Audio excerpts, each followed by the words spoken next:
con Nilton Pérez y Liz Valareso. Aquí empezamos. La policía liberó a la pareja de jóvenes abogados que fue secuestrada ayer en Quito por 4 delincuentes. Paul Cuello nos cuenta que uno de los detenidos es alias Boquita, un niño de 13 años, principal sospechoso del asesinato del policía Freddy Bonilla ocurrido en Esmeraldas.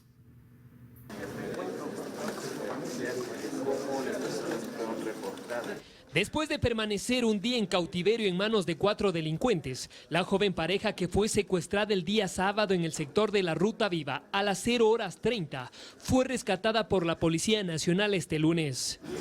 Fue lo peor no se lo deseo a nadie.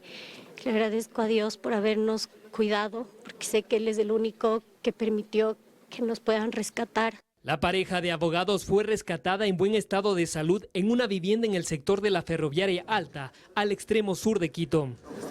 En un inmueble que se encontraba cerca de un área boscosa, era la última casa del sector en un callejón. Según las autoridades, los jóvenes, después de tener un desperfecto mecánico, se parquearon en medio de la Ruta Viva y fueron víctimas de un secuestro extorsivo. Fueron abordados por 6 personas aproximadamente, quienes, con agresiones físicas y verbales, los trasladaron con rumbo desconocido en contra de su voluntad. Los victimarios exigieron las claves de tarjetas y transferencias bancarias a las víctimas a cambio de su libertad, pues de lo contrario atentarían contra su vida. Se hicieron algunas transferencias, esperemos a que las investigaciones delimiten qué fue lo que se sustrajo. La policía confirmó que en el operativo de rescate se detuvieron a 4 personas con antecedentes penales, 2 de ellos menores de edad. Aquí es muy preocupante que estas personas inescrupulosas usen a menores en estas actividades ilegales. Lo sorprendente de este caso es que uno de los menores es alias Boquita, el niño de 13 años que disparó y asesinó al sargento Freddy Bonilla en la ciudad de Esmeraldas el pasado 11 de febrero. En este caso el menor estaba siendo imputado dentro de esta muerte y pues coincide justamente que dentro de la detención que se realizó el día de hoy estaría él también involucrado en este evento. Y se vino a la capital de Esmeraldas, al parecer, a cometer más delitos. Así es, eso es lo que estamos justamente verificando, cuáles son las acciones que están desarrollando esta organización y pues lógicamente la UNACE y la DINASED estarán trabajando para la desarticulación total de la banda. A su corta edad, el menor ahora no solo deberá defenderse por el delito de asesinato al uniformado, sino también por el secuestro extorsivo a la pareja de abogados. Eso si es que la justicia no lo libera nuevamente. Que la función judicial colabore, porque no sirve de nada que nos rescaten y tengan a las personas y mañana los liberen. Y no se trata solo de sicariatos, ahora el evidente aumento de secuestros y asaltos altera la tranquilidad de los ciudadanos, quienes dicen basta ya. Más aún cuando no identifican soluciones contundentes que hayan implementado las autoridades del Estado. Dayana Monroy ya está con nosotros para analizar el tema. Dayana.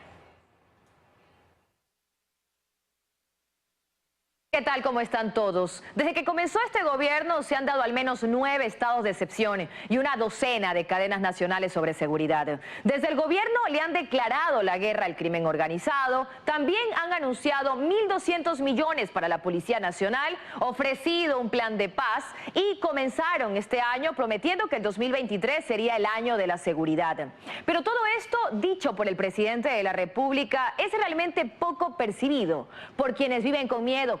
Los ecuatorianos. El año pasado se realizaron 35 secuestros en todo el año. Este año ya van 24, es decir, en los 2 primeros meses del 2023 se han realizado el 70% de los secuestros de todo el 2022. Esto según el presidente de la República, año de la seguridad. Veamos.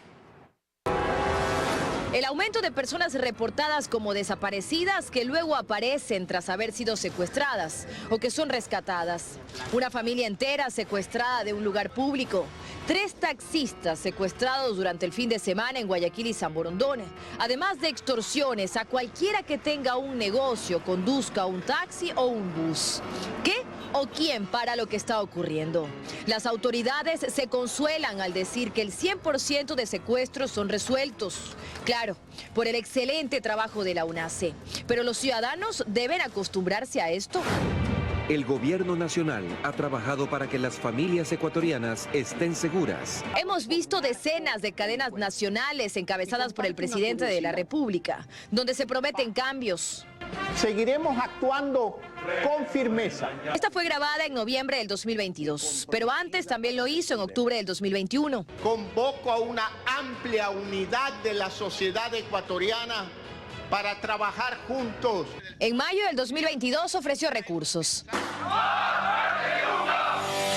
Vamos a fortalecer a la Policía Nacional.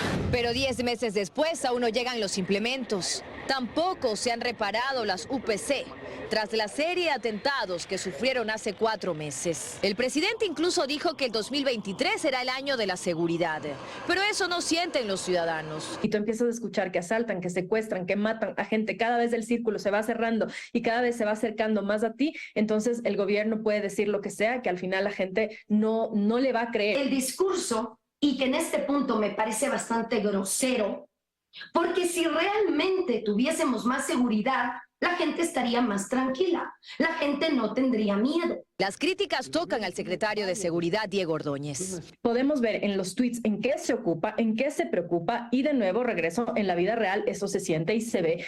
Se llenan la boca de que ya los encontramos, que ya la justicia va a actuar, quieren hacernos ver que reaccionan bien.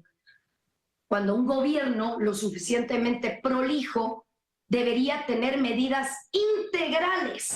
La administración actual ha declarado 9 estados de excepción, anunciado un plan de seguridad que no ha mostrado, ofrecido $1.100 millones de los que no llegan las compras ni de los primeros 11 millones.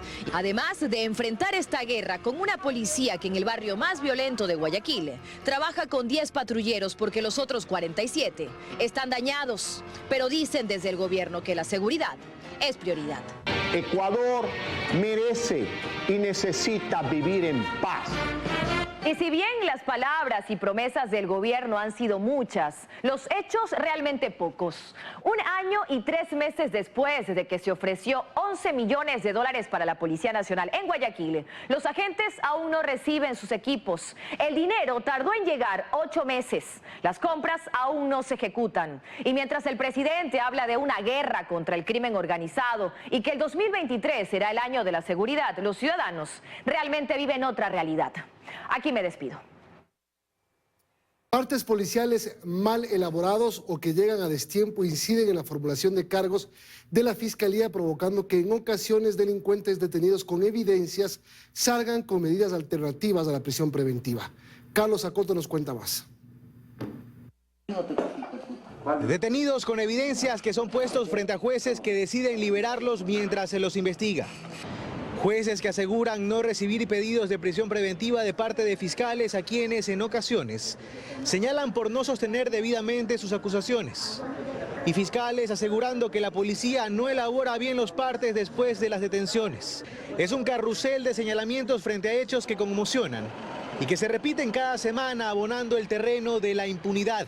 A decir de Santiago Gallardo, ex agente fiscal del Guayas, uno de los errores que más se comete en la elaboración de partes es que no se individualizan los presuntos delitos y eso debilita la acusación de fiscalía. Si usted la generaliza, el juez no es un mago para decir, bueno, por esto se van.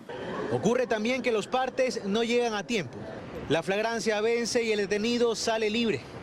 De parte de la policía se reconoce que hay errores en ocasiones, pero se asegura que no se puede cargar toda la responsabilidad en la institución. Pero yo creo que eso puede ser subsanable directamente en el momento de la audiencia o antes de la audiencia, que nosotros tomamos contacto directamente con el señor fiscal. Eso lo corrobora Gallardo. No existe impedimento alguno para que los fiscales acompañen a los policías en la elaboración de partes y así poder ir ante los jueces con una acusación sólida. En mi tiempo, Fiscalía tenía permanente contacto con la elaboración del parte, a tal extremo de que evitamos de esa manera la mayor parte de errores, porque como le dije, el policía no conoce muchas veces de cómo se califica una conducta penalmente relevante. Gallardo reconoce que hace falta más y mejor preparación. Pero mientras eso se planifica, es importante que haya un trabajo mancomunado entre fiscales y policías. Pues sobre esta última recae la responsabilidad de detener a los sospechosos, levantar la evidencia, de trasladar a los detenidos y de elaborar también el parte. En esto se apoyaban antes de una unidad especializada que hoy incluso ya no existe. La Corte Nacional de Justicia llamó a todas las instituciones del Estado a instalar la Mesa Interinstitucional sobre Seguridad y Lucha contra el Crimen, que podría comenzar su trabajo este martes. María Gracia Costa nos cuenta que existen enfrentamientos entre distintas instituciones sobre el accionar de las diferentes instancias. Que la policía captura, los jueces liberan y los fiscales no argumentan lo suficiente es cosa de todos los días en Ecuador. Entre las instituciones se echan la culpa. El último hecho que demostró roces entre la Judicatura y la Fiscalía fue la liberación de 13 personas por el presunto delito de extorsión, secuestro y porte de armas. A las 2 de la mañana, con 15 minutos, pues les dejan prácticamente en libertad porque les dan una medida sustitutiva que dice que no abandonen el país. Pues si los extranjeros vinieron de otro país acá, no creo que quieran abandonar si están delinquiendo acá. Por esto, el presidente de la Corte Nacional de Justicia, mediante un comunicado, aceptó que la ciudadanía demanda soluciones y que las autoridades estamos obligadas a satisfacerlas. Y reiteró la necesidad de instalar una mesa interinstitucional sobre seguridad y lucha contra el crimen. Al respecto, respondió el presidente del Consejo de la Judicatura. Las víctimas de infracciones requieren de una justicia de calidad. Y para ello se necesita que los otros actores, como la Policía Nacional, efectúen su trabajo de manera profesional. El Consejo de la Judicatura se suma a la lucha contra la delincuencia y crimen organizado, pero siempre exigiendo el debido proceso. Y también estuvo de acuerdo el ministro de Gobierno, que en días pasados visitó al presidente de la Corte. Para la seguridad y lucha contra el crimen, en que una vez más las funciones del Estado puedan articular, tener visiones y actuar de manera conjunta con esta lacra que está sacudiendo la sociedad. Además, fueron invitados a participar el presidente Guillermo Lasso, el presidente de la Asamblea Virgilio Saquicela, la fiscal general Diana Salazar y el defensor público encargado. Se prevé la asistencia de los mencionados este martes a las 16 horas en la Corte Nacional de Justicia. Esta semana la Asamblea Nacional deberá decidir el levantamiento de la reserva en 2 documentos que fueron parte del informe del caso Encuentro. Con esto esperan encontrar información que sirva para la solicitud del juicio político al presidente de la República, que todavía está en suspenso. El Pleno Legislativo está convocado para este martes. Los asambleístas deberán decidir el levantamiento de la reserva de la información de 2 documentos que fueron usados en el caso Encuentro. Se trata de la información de la Superintendencia de Compañías y de la bitácora de Carondelet. Esto servirá como prueba en el juicio político a Lasso. Esto es importante porque es la información que sustenta, entre otras cosas, los nexos alrededor del presidente de la República e incluso quienes lo visitan, quienes se volvieron comensales recurrentes de Carondelet y por qué lo hicieron así. Para levantar la reserva de esta información se requieren de 92 votos y algunos bloques darán sus votos para aquello. Existen las pruebas y existen cometimiento o existen delitos realizados por Guillermo Lasso, pero por supuesto eso nos va a servir. Eso puede ayudar para fortalecer la formalidad del juicio. Fernando Villavicencio considera que el levantamiento de la reserva es importante, pero que esta debe abarcar a todos. Ahora están desesperados intentando levantar la reserva y confidencialidad de esos documentos. Háganlo, me parece muy bien. Y que también levanten todo el sigilo y la reserva de las bitácoras de la Presidencia de la República. También que levanten la reserva de cuando fueron la ex asambleísta Jarrín y Marcela Guiñaga a la presidencia de la República, o cuando ha ido Ronnie Aliaga también a hablar con ellos. Sería muy bueno. Mientras tanto, se sigue alargando la presentación de este juicio político que estaba prevista para esta semana. Esta semana o en la próxima.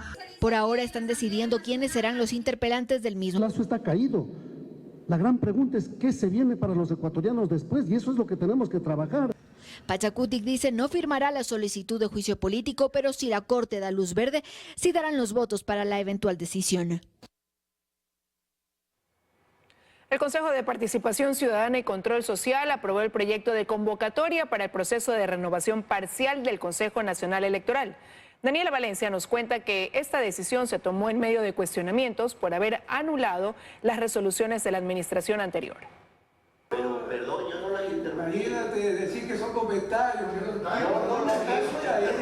Esta fue la discusión que se dio en medio de la votación en la que finalmente se aprobó el texto de convocatoria para el proceso de renovación parcial del Consejo Nacional Electoral, un documento que fue remitido al Pleno del organismo en diciembre del año pasado y que, según algunos consejeros, fue pasado por alto. Y así no dar más dilaciones respecto a un tema institucional de trascendencia.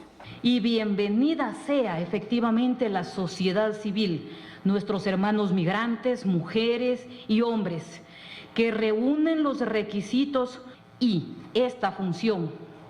Consejo Nacional Electoral es de suma importancia para respetar el voto de las mayorías. Con este concurso de méritos y oposición se renovará a 2 miembros principales y 2 suplentes del Consejo Nacional Electoral.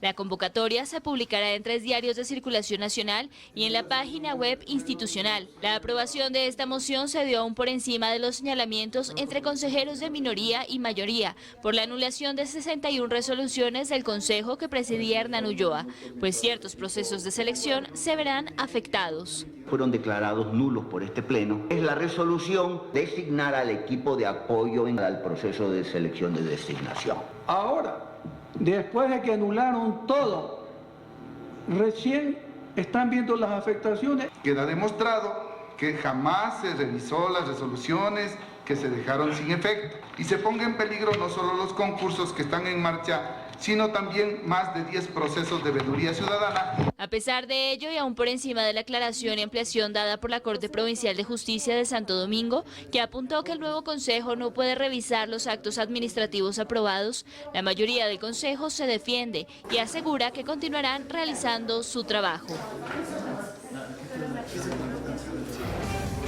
Vamos a la pausa, amigos. Enseguida la vía Loax Santo Domingo se reabrió al tránsito esta mañana, pero al final de la tarde se cerró nuevamente. Además, les damos detalles de cómo está la situación en la provincia del Guayas.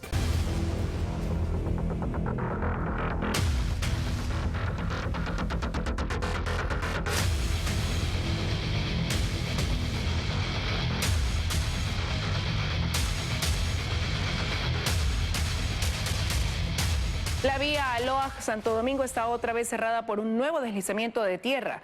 La prefectura de Pichincha anunció que la apertura de la carretera será a las 5 horas de este martes.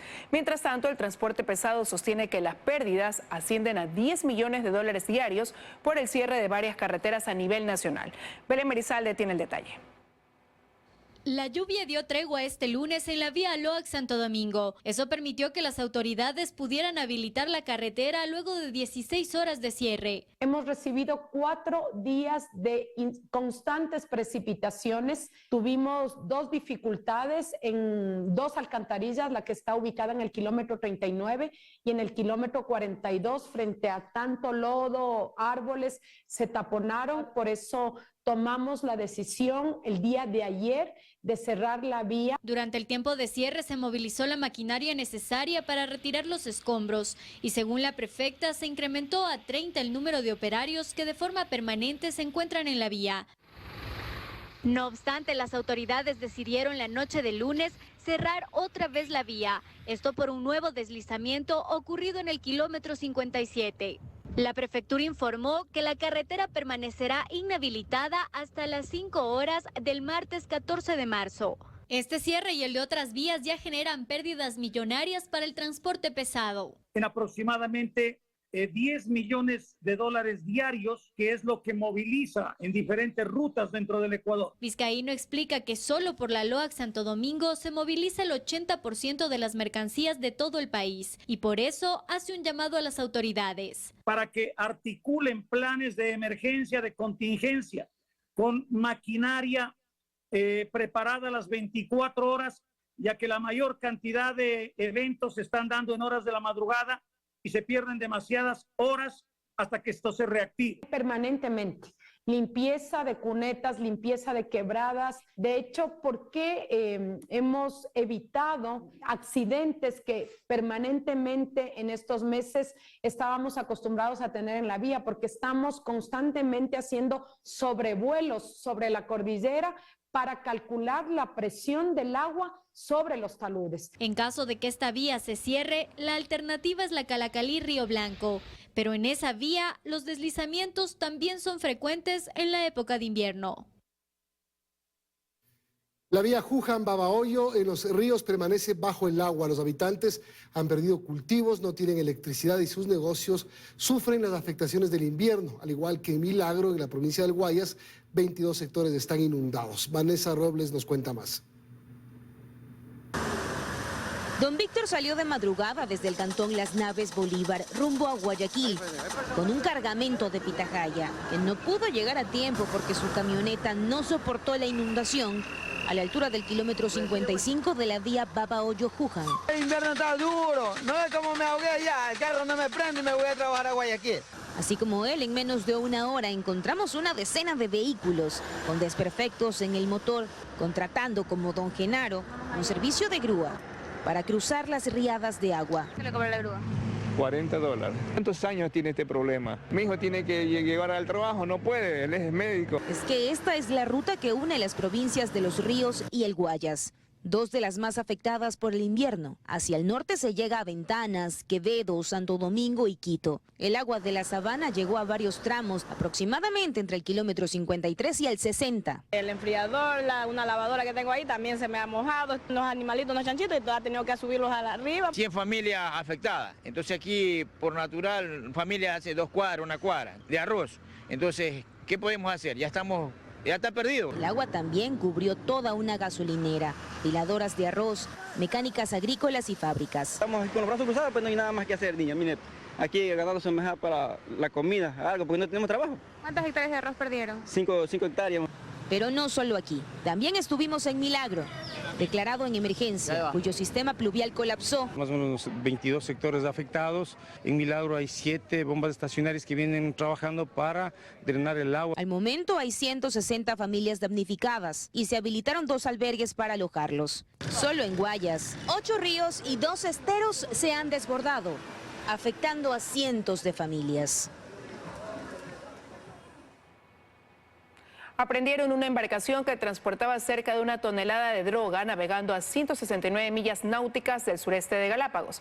La Armada del Ecuador y la Unidad de Investigación Antinarcóticos UIAN de la Policía Nacional cumplen con convenios internacionales. En esta ocasión, con el apoyo de la Armada de los Estados Unidos, se facilitó la información de la embarcación sospechosa que navegaba en los espacios marítimos ecuatorianos. Existen 2 detenidos en este caso. Atención, hace momentos la Cancillería ecuatoriana informó que la exministra del gobierno de Rafael Correa, María de los Ángeles Duarte, escapó de la residencia de la Embajada Argentina en Quito, donde permanecía desde hace algún tiempo involucrada en el caso Sobornos 2012-2016. Una comunicación del canciller ecuatoriano Juan Carlos Holguín al canciller Santiago Cafiero de la Argentina se comunicó que la señora María Duarte escapó de la Embajada Argentina en Quito sin conocimiento del personal de su embajada. El viceministro de Relaciones Exteriores, Luis Vallas, ha convocado de manera inmediata al embajador de Argentina en Ecuador, Gabriel Fuchs, para conocer más detalles de la situación. Tan pronto se conoció el hecho, la Policía Nacional activó los protocolos de búsqueda y captura de la señora María de los Ángeles Duarte, condenada por actos de corrupción. El Ecuador ha presentado un reclamo enfático a la Argentina y ha exigido la entrega de información. La Cancillería Nacional tomará las medidas adecuadas ante este incidente, informa hace minutos el Ministerio de Relaciones Exteriores.